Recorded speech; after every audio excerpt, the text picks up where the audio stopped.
So, you're thinking of retiring and moving to Florida, but not sure if you should downsize? That's what we're covering in this video. We're going to review the 8 downsizing missteps my customers have taken to help you better prepare. If that sounds like something you're interested in, then stick around because we're going to get after it right now.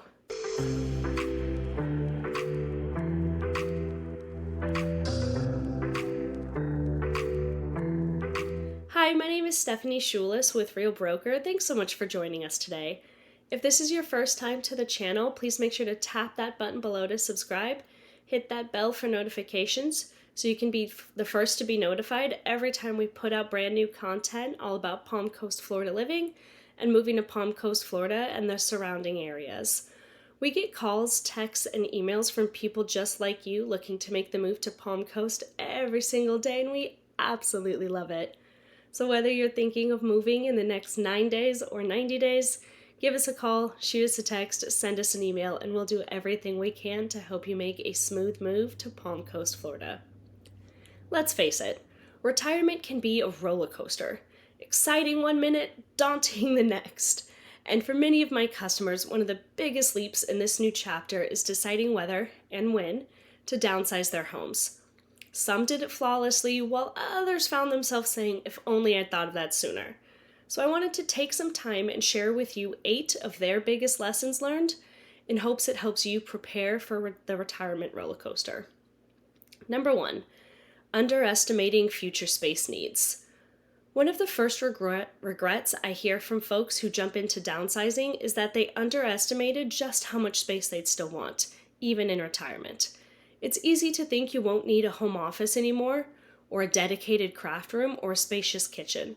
But new hobbies can require more room than you expect. Plus, if you have grandchildren, you might want that extra bedroom. My kids absolutely love their sleepovers at Gigi and Pop-Pops. Or perhaps you'll need space for your adult children who visit more often than you think. Winston Churchill said once, "Let our advanced worrying become our advanced thinking and planning." That rings true here. Consider your hobbies, family gatherings, and potential future needs rather than rushing to clear out all that square footage. Number 2, letting go of sentimental items too quickly. Downsizing often comes with a lot of decluttering, and I'm a big believer in passing on items we no longer use. But there's a fine line between minimizing and feeling like you've lost part of your personal history. Over the years, I've seen retirees donate or toss treasures, photo albums, heirloom furniture, or that old rocking chair that their mother once used, only to regret it later. The tricky part is figuring out what to keep. My rule of thumb, if it represents a cherished memory, a part of your family's story, think twice before letting it go. You don't want to wake up one morning in your new, smaller home and realize the one item that brought a smile to your face is gone. Consider digitizing old photos or passing keepsakes to family members who can care for them. Number 3, overlooking the importance of community and social ties. Retirees often regret downsizing into charming little place that's far from their lifelong friends, church community, or volunteer activities. It's one thing to have a cozy new house, and another to feel isolated and disconnected from your social circle.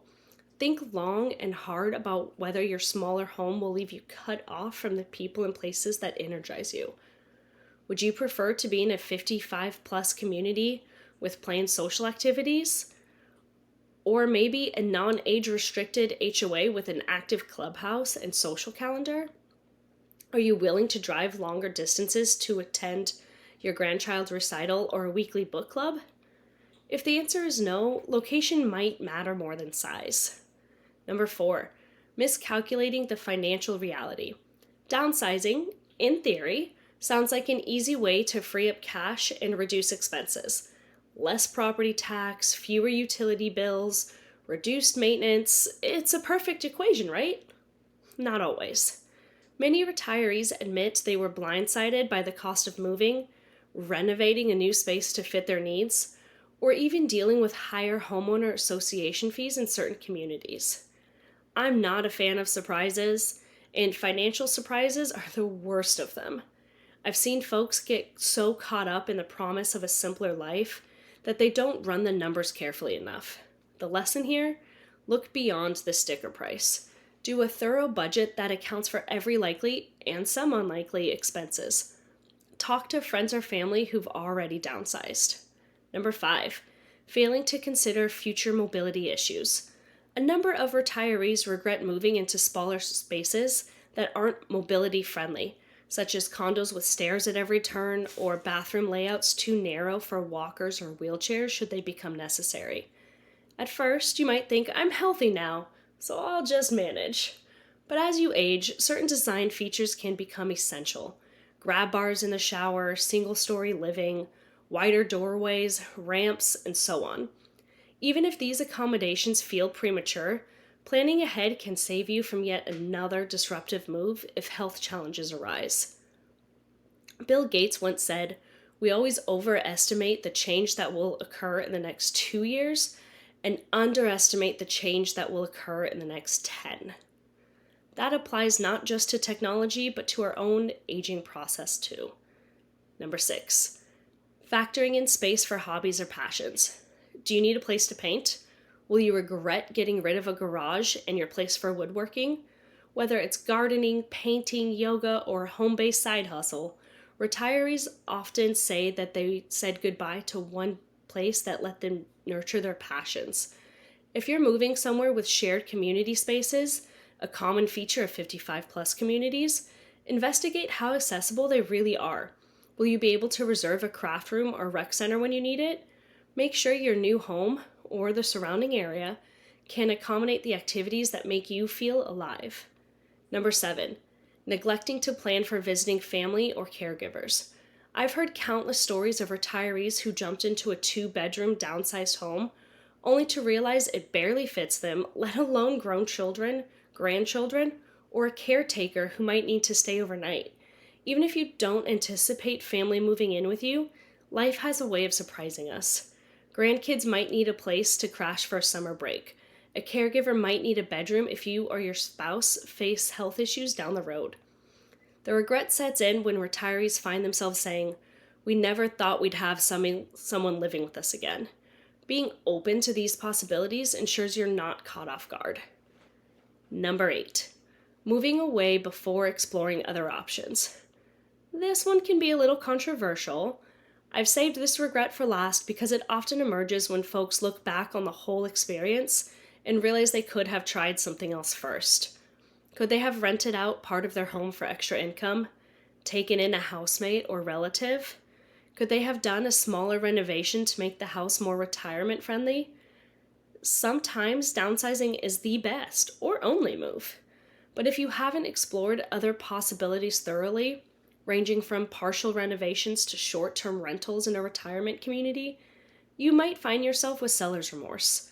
Before you box everything up, do a little detective work on all the alternatives. Is there a program in your community that supports aging-in-place upgrades? Is there a friend or neighbor looking for a living arrangement that could help you both? Approach this step as you would a major purchase. Get your facts straight before signing on the dotted line. Finally, but perhaps most importantly, give yourself some grace. Downsizing doesn't have to be all or nothing, and it doesn't have to happen at breakneck speed. Some will decide that a smaller home is exactly what's needed and there will be no regrets. Others might hold on to that beloved family home a little longer. Regardless, the goal is to be intentional. Ask yourself, how do I want to live out the next decades, and what kind of space will truly serve that vision? Downsizing isn't just a financial or logistical decision, it's a deeply personal one that touches on everything from memories to future aspirations. Everyone has their own unique journey, and there's no one-size-fits-all answer. My hope is that by hearing these 8 common regrets, you'll be able to approach downsizing, if you choose it, with a clearer sense of what to watch out for. If you've downsized, share your pros and cons in the comment section below. If you have questions or need help deciding if it's right for you, you can also drop a comment below. Want to know more about downsizing options or communities here in Palm Coast, Florida? Give us a call or shoot us a text. We love hearing from you. That's it for this video. We'll see you on the next one.